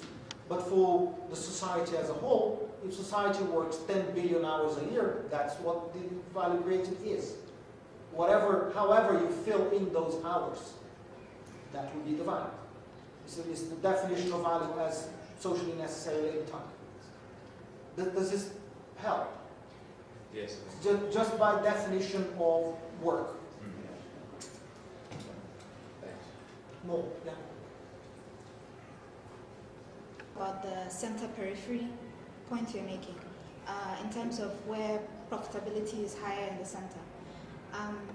Because if one looks at, let's say, the way agribusinesses behave, and their interest in controlling more of the value chain, their interest in the peasant, the so-called the smallholder farmer, and integrating them in different ways, and controlling more of their product and so on. But on the other hand, or in other sectors, like, could it be a question of where profitability is realized? So if it's being realized in a different part of the world, but then the labor is still connected in a way because it's taking place, it's land grabbing and so on that's taking place, or oceans economy, for instance, the extractivism. Could it in some way explain that problem? Or I don't really understand the point, actually. I think the debate has been very general, without a non-capitalist sphere outside to be exploited. And the way that imperialism has been understood in the literatures, generally in terms of the center sucks in surplus value from the periphery. Very simple. How does that happen? It depends on, it could be through straight colonialism, we go there and we just steal everything, or it could be through commercial relations, or it could be through production relations. The simplest way to look at it is capital expands into the periphery and then it brings in more than it put there. Perfectly general statement. But this perfectly general statement runs the risk of contradiction by saying, capital went to the periphery because the rate of return in the periphery was higher, otherwise capital wouldn't have gone. A capital goes back to the center because the rate of return in the center has to be higher, otherwise capital wouldn't come back. So how is it, I'm not questioning the existence of international exploitation, just saying that whatever happens is not as simple as that. And the mechanisms of international exploitation that no doubt exist have to be examined in a lot more detail. And I think it's plausible, I haven't done any work on it, and it's plausible that it's not as straightforward. The tendency, I think, within Marx's circle, since 1956, when Paul Baran published The Political Economy of Growth, has been to look at the way Marx examines the extraction surplus value. So capitalists make the workers work for longer than it takes to produce what the workers consume, and then expand this to the international sphere. The center makes the periphery produce more than the periphery consumes. It's a straight translation of internal capitalist exploitation to the global sphere. It doesn't quite work like that. So I think it's plausible that the mechanisms of exploitation will be diversified. You're going to have, in no way to synthesize them, commercial exploitation is one thing, transfer pricing is something else. Straight robbery is something else, financial exploitation is something else. There will be different mechanisms of exploitation that will have to be examined in context. So if you make the case, as you just suggested, that within particular value chains, and in agriculture in particular, there are mechanisms of exploitation, I'm perfectly happy to accept that. But it will have to be shown in detail. So how exactly does exploitation take place in this sector or in this country vis-a-vis that other country? So that is my conjecture. And Marxism has been weak in looking at the international sphere. We don't have a theory of international exploitation, even in trade. There are insights, but it's difficult to do this. You can have a theory of exploitation of the working class, as I described today, but when you talk about international trade, then it's a problem. Because what is value formation in different economic spaces? How do you define value in those spaces? What is the reproduction of the working class in different countries? How do you account for that? And that is, even that is relatively simple. And then you can have more sophisticated scenarios with different production patterns stretching across different countries, or you can have loans, or you can have all sorts of economic activities undertaken in different social relations, etc. It's a difficult problem. And I don't think we have an answer. It's likely that we'll never have a very precise answer to this because those mechanisms are diverse. So the example that you gave, perfectly plausible, happy to accept that, but it cannot be generalized. So what happened to South Korea, for example, in the post-Second World War, will be very different from what happened to Cuba in the beginning of the 20th century. Very, very different processes of international integration, exploitation, imperialist domination, etc. So it's a shame in the sense that it increases complexity, but that's what the world is like. Does that help? Yeah, I don't think it can become simpler than that, or less variegated than that. More. We've been talking a lot about labor theory of value, and I would like to know which is your take on the transformation problem and the labor theory of value as a theory of prices or of natural prices or cost of production. Yes. I'll talk about is the relationship between values as socially necessary labor time and average prices on the market that Marx called prices on production. This has led to tremendous controversy within Marxism and between Marxism and mainstream economics and other schools of thought. A lot of people have argued that that Marxist treatment is inconsistent, it cannot be repaired, and the consequence is that the labor theory of value is not only not a theory of price, it's internally inconsistent and it collapses and it should be swept away. I disagree with that. The way I see the transformation problem is as a shift in level of abstraction in our analysis of value. Price is value, it's just value at a more concrete level. And Marx talks about several different levels at which values exist. He talks about values at a very simple level at the beginning of the first 3 chapters of Capital Volume 1. You produce, concrete labor becomes value, becomes abstract labor as an average. And then he talks about the translation of that value into a price when it becomes equivalent to, through gold, equivalent to a certain quantity of money. That's a transformation in the form of price. And then there is the equilibration of profit rates in the beginning of Volume 3, and then you have commercial capital, and then you have interest-bearing capital, and at each one of these levels, the form of price changes. And then you have relations between supply and demand, and then you have the entry of fictitious capital, and the price form will change at every stage. So I don't think the transformation problem, as is commonly understood, passage from values to price of production, is a particular problem within Marxism.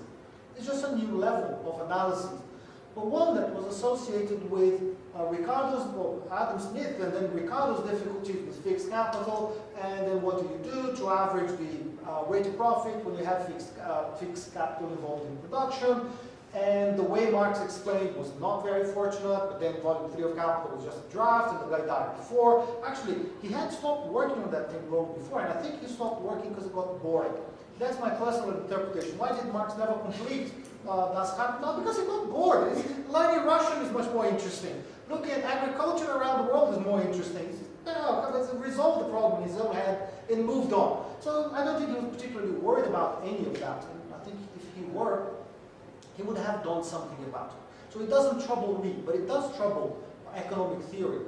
And it has been a very sore point in debates within Marxism and between Marxism and other theory. But I think it's been tremendously exaggerated as in terms of its own significance for the theory itself. It's not how it's perceived within Western Marxism, but that's where I think it has become. Sorry, Vish. Yeah, okay. I'll ask the question. No, if you don't have to, because there's people in the queue. Okay, they can go. Go ahead.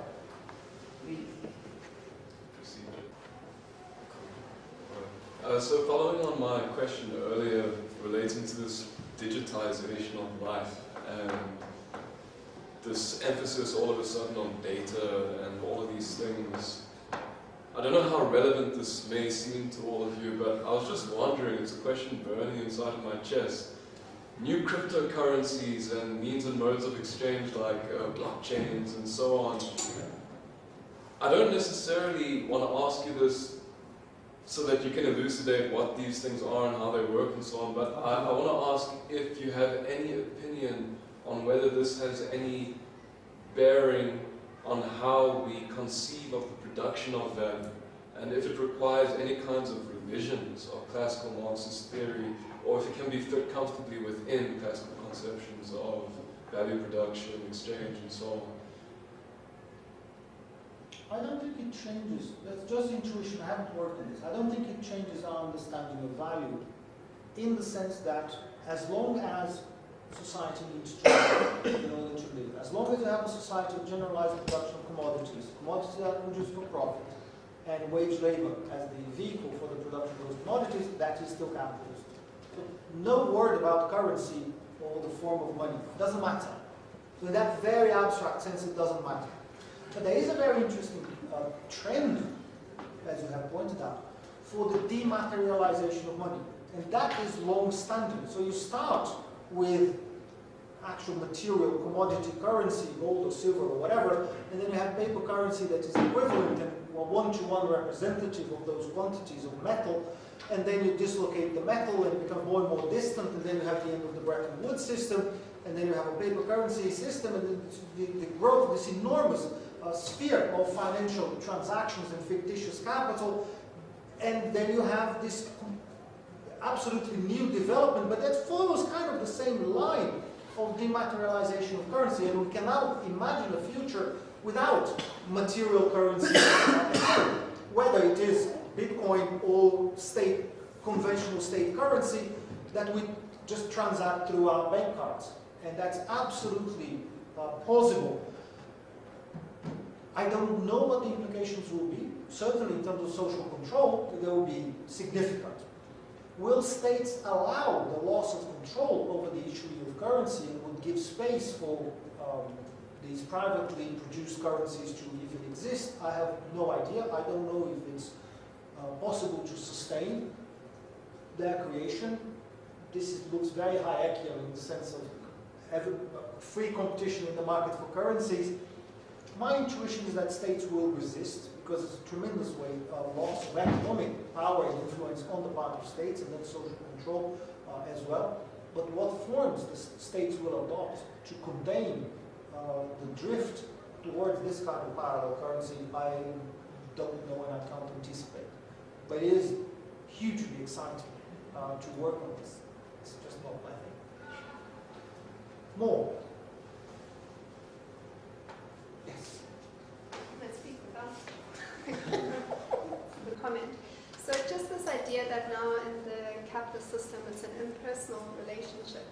If you look at the South African context and probably other contexts, it seems to often be a mixture of impersonal and quite personal. Maybe this is a combination of race and class dynamics, where, for example, domestic workers who are working, often black women working in a white person's house, is often a very personal relationship, or black farm workers on a white person's farm, it becomes very personal, and they seem to almost own that person, especially if like the workers are living on the farm or something. So there's an added level of control and therefore of exploitation.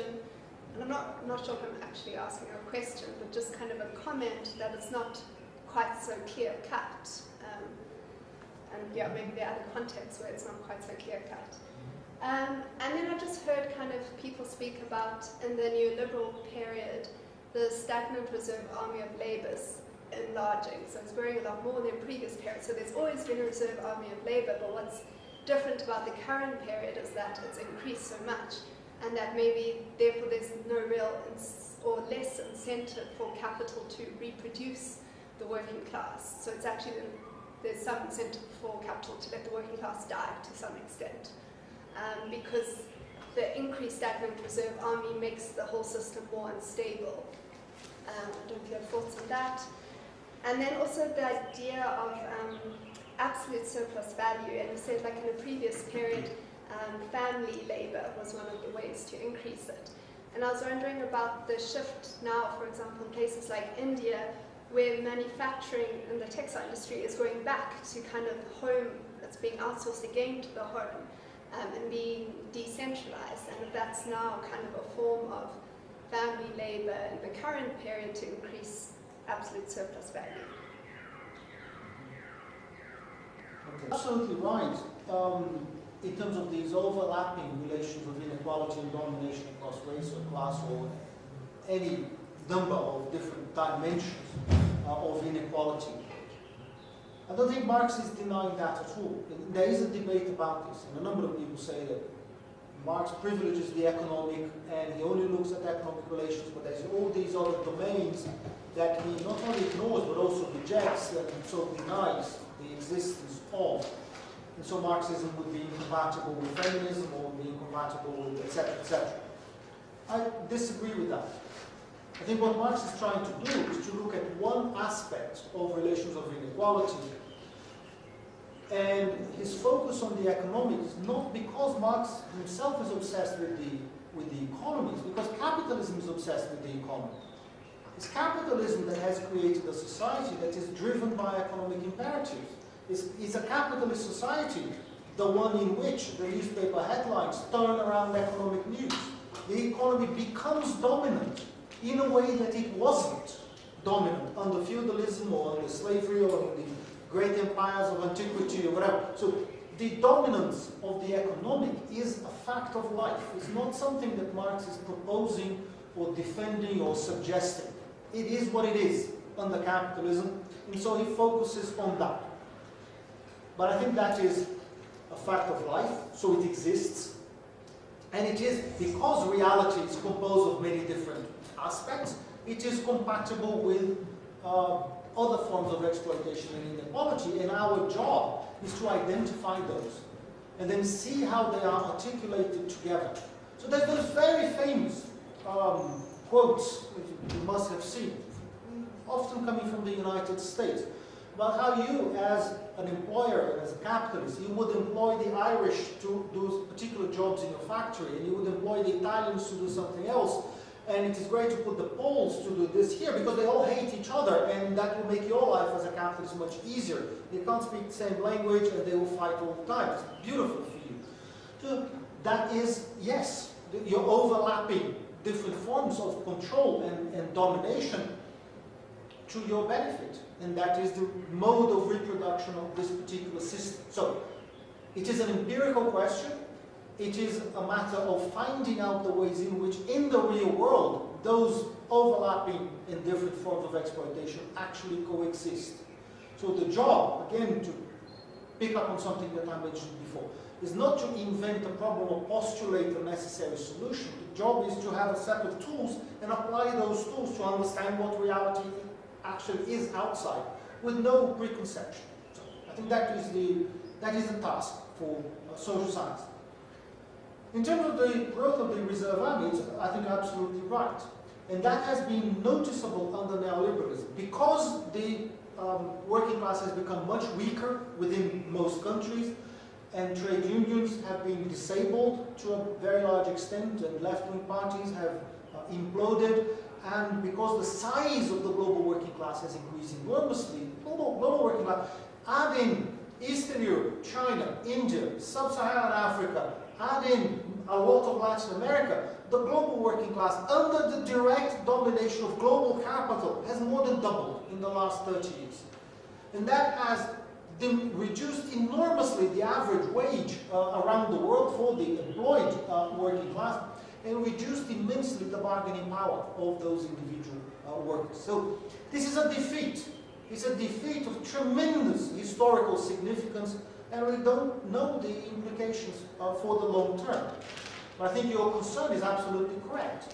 How is the working class going to come out of this hole? And it can only come out of this hole through basic principles, organization and political activity. But that is just words. What exactly has to be done and what will be successful, I don't know. But this is a massive problem, and it's a feature of global neoliberalism. Manufacturing outsourced back to home. I don't know anything about the example that you mentioned. All that I could say is it's a fantastic example of dialectics. Things move, and they move back again. And if anybody was expecting technology to proceed or to progress linearly in a particular direction, they will be confounded by this kind of thing. So I think one of the interesting aspects of Marxist political economy that it preserves this flexibility. So because you're not, ideally, hopefully, not prescribing solutions or postulating outcomes that must happen in the real world, and this is not general within Marxism, of course not, but good interpretation of Marx, I hope, will allow this flexibility for the real world and preserve the tools. So use the tools to understand the world as it is, instead of imposing your own expectations on what the world should be like. Yeah, perfectly plausible. I think we could understand that if we went there and investigated what is actually happening. Then what's the future for this? Is this a long-term trend, or is it a blip?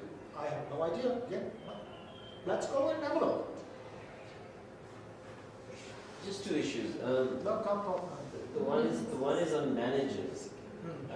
So are managers exploited in capitalism? So that's the question. The second issue is, the abolition of exploitation, end of exploitation, and it's interesting. It's come up already. Technology and its displacement effect. And there's an argument being made now on the left that we must intensify automation, displace workers, and you can have a basic income grant, and so on, so on, so on. That's one direction, in the debate around abolition of exploitation. I mean, the other position, which is part of my own research and so on, is around cooperative labor, free association of labor, and Marx really, in his address to the International Workingmen's Organization, was very explicit. Despite his differences with the utopian socialists, he saw an emancipatory potential in cooperatives. under certain conditions. You know, federating them and you know, ensuring that the state was repositioned to support cooperatives and so on. And would you think that, you know, socializing the means of production, say through a cooperative form, could overcome the exploitation problem? This is hard. Our managers exploited. I think as long as, to the extent that they're performing the function of control within the production line, the function of capital, then no, they are the agents of exploitation. As wage earners, they may be exploited, but not as managers. That's just my guess.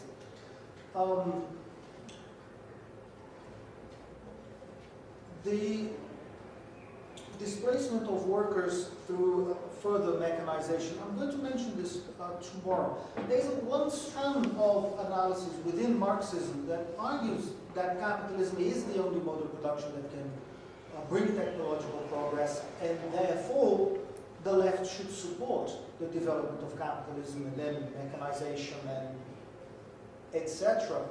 in order to ultimately allow capital to fulfill its historical mission to build a big working class that will be collectivized and organized within the production, the places of production, and then that working class will be the agent of revolution. I think this is a profoundly unsound line of argument that leads this brand of Marxism to support the worst abuses of capital, and to support imperialism, to support colonialism, because colonialism can be the agent of the capitalist transformation of other areas of the world.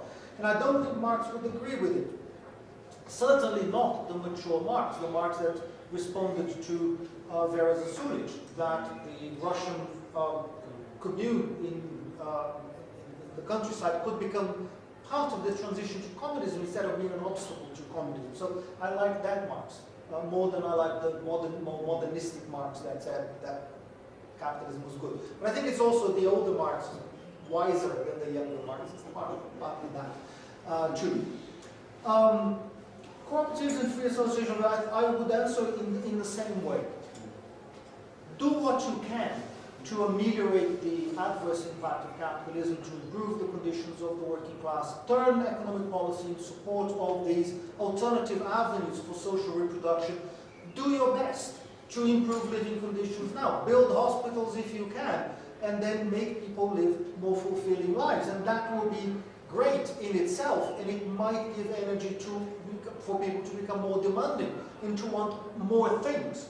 So immediate successes are good, and on the basis of those successes we build a better society and then move towards, hopefully, fundamental transformation as soon as possible. But simply to sit down and expect capitalism to deliver ready-made the conditions for revolution, that is silly and completely counterproductive, I would think. More? Yes? I just wondered if you had any thoughts on the Trinity formula. So Marx, of course. They're not just important as a source of income because of the power of the London aristocracy, but also important in the context of the debates between Ricardo and Malthus, a generation before Marx. And the question was, if capitalism has a tendency towards crisis, how can you stabilize the system? And for Ricardo, there was no tendency towards instability. You just have to bring and bear it, and the system stabilizes itself through mechanisms of supply and demand. And for Malthus, the system has a tendency towards underconsumption, and the way to stabilize capitalism was to support the landed aristocracy living off rent and not producing anything. So if your system has a tendency towards lack of consumption, a group of people who only consume and don't add to the output is great. That's exactly what you need. Now, funnily enough, Malthus focuses on the richest people in society instead of thinking of the poorest people and making transfers to them so that they can eat.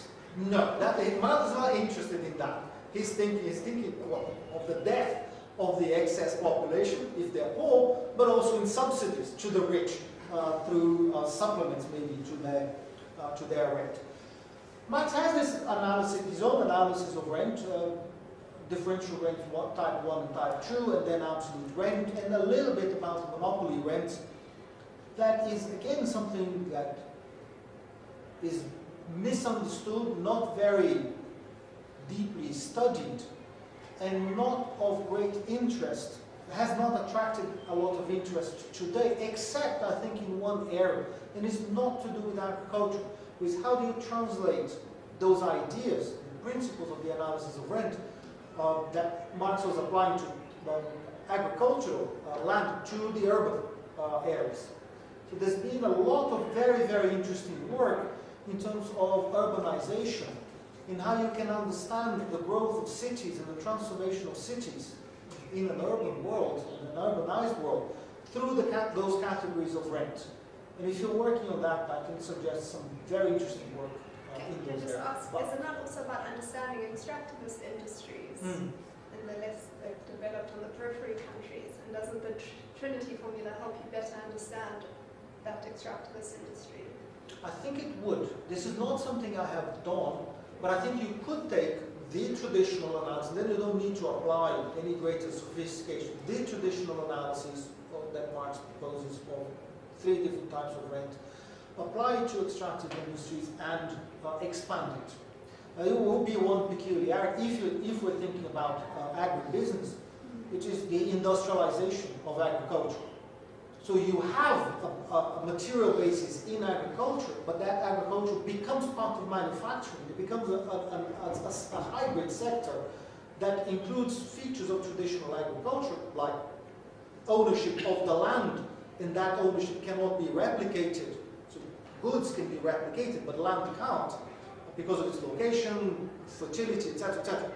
And at the same time, agriculture becomes a part of manufacturing when it's subsumed by Monsanto, when it's subsumed by the tractor factories, and mechanization becomes essential for agricultural production to even exist. And then transportation, and the rail line, and the roads, etc. There's a whole system of manufacturing-led production that conditions agriculture. So I would imagine, again, not my area of work at all, that you would use this as a hybrid case, where the traditional analysis of agriculture would apply, and you would need the analysis of manufacturing and extraction surplus value as well, then put them together in that particular case. So yes, I would agree with you, it would be useful to do that, it could be super interesting, I haven't seen it done. But then, it's not my area, so it might be out there, and I just haven't seen it. Okay, more. Any more? Yes. In your reading of Capital, do you see a role for nature contributing to value creation? No, nature is wealth. Nature is not value. But that is the substrate to the production of value. It's not value. Value is labor. It's produced by labor. That's it. That's it. Happy to be proved wrong, but it's going to be hard. Yeah. So do you see nature producing value?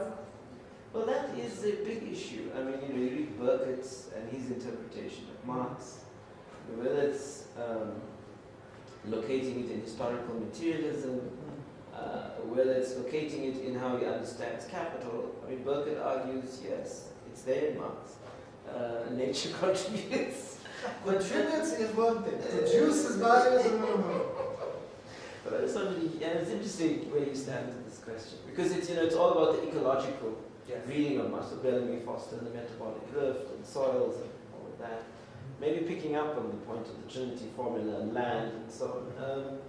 So I'm just curious, because we are trying to kind of engage Marx also with that perspective in mind, and trying to find conceptual ideas to develop an ecological Marxism.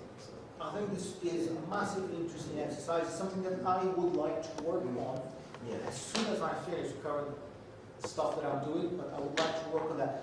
I also think that there's this theoretical angle, but the point of the theoretical angle is to illuminate policy and to illuminate activity. And we are not doing very well on that. It is not just a Marxist problem, it's a problem with the heterodoxy in general. So there's difficulty to integrate the understanding of the environmental constraint into our policy prescriptions for economies, particularly for poor economies. And I've done some work on policy, and there is a disconnect. We, as heterodox economists, broad umbrella, we know much better than the neoclassical economists. We know about developmental states, and we know about distribution of income. We know how to create jobs. We know how to improve the living conditions of the workers in the short term for a small economy. But project that for China, and China cannot replicate the standard of living of the United States with current or foreseeable technologies. It can't. The world ends before that outcome happens. So what are we saying? Are we saying that the majority of humanity will never ever be able to have the standard of living that the advanced economies take for granted? We can't be saying that. So we need to articulate this understanding with policy implications and proposals for a world in which we as a species and other species exist, and a world that is comprehensible within the categories that we've got to make sense of what is out there. So it's fabulously important. There's nothing more important than this. I'm not there yet. I would like to be. I'm not there yet. Fabulous. Any more? Okay, I hope to see you later today, and I hope to see you tomorrow as well. And tomorrow we'll talk about development and lots of the issues that came up today. Thank you. Thank you.